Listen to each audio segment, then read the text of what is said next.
কবিতাৰ শিৰোনাম লঘোণ, কবি নৱকান্ত বৰুৱা।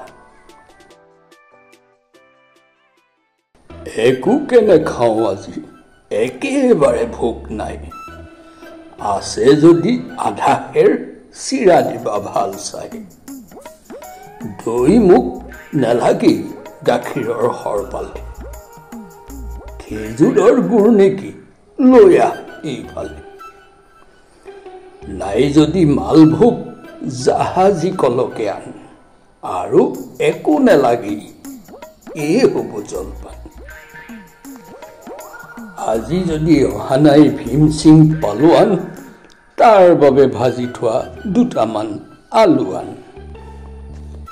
পাপৰ আছিল বোলে আঙঠাত একচোন, আচাৰো ওলাব পাৰে বিচাৰিলে চুককণ। ৰৌ মাছ ভজা আছে তাৰো দুচকল দে। এই হ'ব লঘোণত আৰু একো নালাগে। ধন্যবাদ।